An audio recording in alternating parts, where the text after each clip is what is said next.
Pemirsa, kita ke informasi lainnya terkait dengan proyek galian sepanjang Jalan Saharjo, Tebet, Jakarta Selatan dikeluhkan warga karena memicu kemacetan. Akibatnya perjalanan menuju tempat tujuan memakan waktu lebih lama dari sebelumnya. Pada jam sibuk di pagi dan sore hari, kemacetan tidak bisa dihindari di sepanjang Jalan Saharjo. Pengendara dari arah Tebet ke Manggarai tersendat akibat sebagian ruas jalan digunakan untuk proyek galian utilitas. Menurut warga, proyek galian sudah berjalan selama sebulan, namun belum ada kepastian kapan penggalian ini akan selesai. Tidak hanya menyebabkan kemacetan, sejumlah toko yang berada di dekat galian juga merasa terganggu karena akses yang terputus. Baik pemirsa, kita bergabung dengan Naura Syafika yang saat ini sudah berada di kawasan Tebet untuk informasi terkini terkait proyek galian yang kerap memicu kemacetan. Baik, Naura, bisa dilaporkan sejauh mana proyek galian sudah berjalan? Silahkan Naura.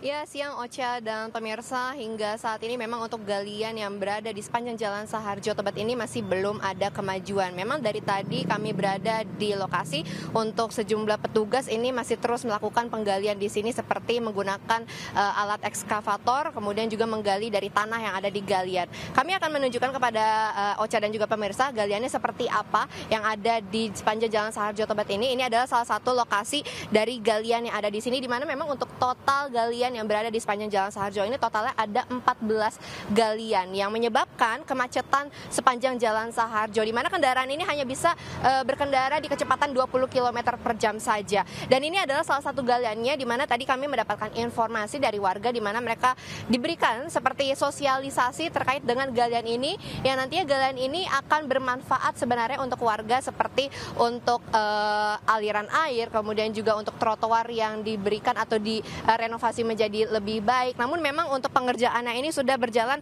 kurang lebih 1 bulan dan belum ada kepastian kapan untuk galian ini akan diselesaikan.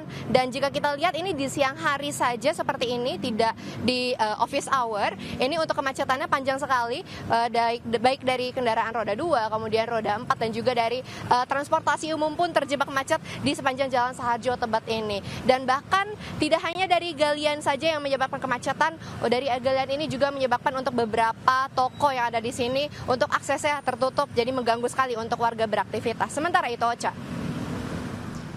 Baik, terima kasih Naura melaporkan langsung dari Tebet. Selamat bertugas kembali. Pemirsa, memasuki akhir tahun, beberapa jalan Jakarta dipenuhi dengan lubang galian. Proyek yang bertujuan untuk kesejahteraan masyarakat itu justru dikeluhkan pengguna jalan karena membuat macet dan berdebu ketika panas terik.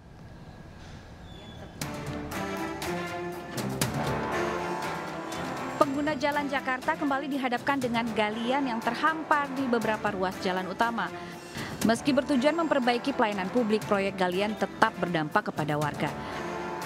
Proses pengerjaan yang masih berlangsung membuat jalanan semakin padat dan sempit. Akibatnya, kemacetan pun tak bisa dihindari.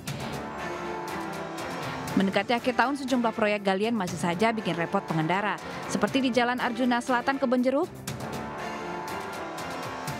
di Jalan Tebet Raya dan Dr. Saharjo Jakarta Selatan.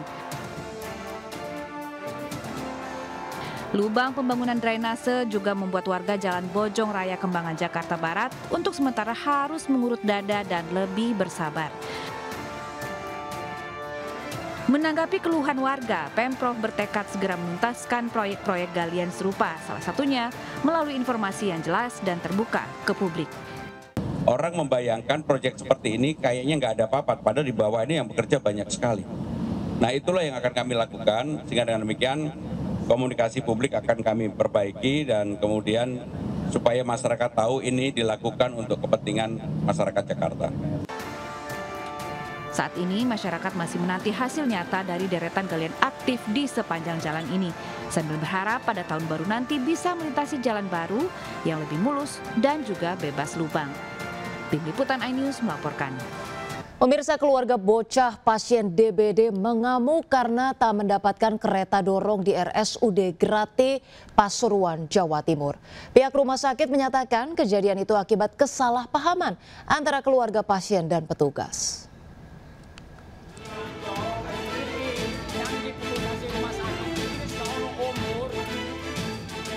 Keluarga pasien demam berdarah tinggi DBD ini mengamuk sambil membopong jenazah bocah Apriliani Wendy di ruang pasien RSUD Grati Pasuruan. Kemarahan ini dipicu keluarga yang merasa petugas yang tak mengizinkan penggunaan kereta dorong dari lantai 2 menuju ambulan. Bahkan, keluarga berulang kali memaki petugas yang dianggap tak sigap menangani permintaan keluarga korban hingga viral. Pihak rumah sakit pun menjelaskan jika kejadian ini akibat salah paham antara petugas dan keluarga pasien, di mana petugas mengira kereta dorong akan dibawa pulang padahal ternyata hanya untuk turun ke lantai dasar. Usai dimediasi, pihak RSUD dan keluarga pasien sepakat tidak memperpanjang masalah ini dan berharap komunikasi bisa lebih baik.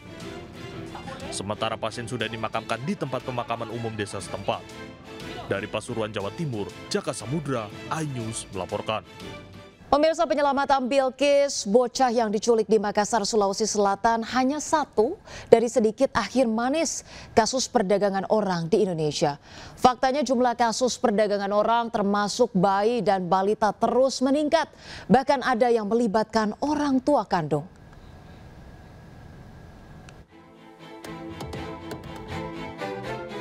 Negosiasi antara polisi dan para ketua adat suku Anak Dalam di tengah hutan pedalaman Jambi berlangsung alot. Pemimpin adat semula menolak menyerahkan Bilqis karena merasa telah mengadopsi secara sah. Mana bapaknya? Namun setelah proses negosiasi 2 malam, korban akhirnya diserahkan setelah polisi meyakinkan para pimpinan adat bahwa Bilqis adalah korban penculikan. Warga suku Anak Dalam mengaku tidak mengetahui Bilqis adalah korban penculikan lantaran pelaku meyakinkan warga bahwa Bilqis diserahkan oleh orang tua kandung untuk diadopsi. Warga mengaku tertipu dengan pelaku yang menjual Bilqis seharga 80 juta rupiah. Jualnya itu kan ada dengan surat izin. Surat izin dari mamanya sama bapak. Iya. Karena adalah kami pegang, ada pula materai di situ. Akhir manis penculikan Bilqis tergolong langka dalam rentetan kasus perdagangan orang di Indonesia. Data Kementerian PPA, kasus perdagangan orang terus meningkat dari tahun ke tahun dengan total korban mencapai ratusan orang. Pada 2021 mencapai 13 kasus, naik menjadi 28 kasus pada 2022. Dan 2024 mencapai 50 kasus dengan 70 korban. Selain penculikan, perdagangan bayi dan balita kerap melibatkan rumah sakit, bahkan orang tua kandung.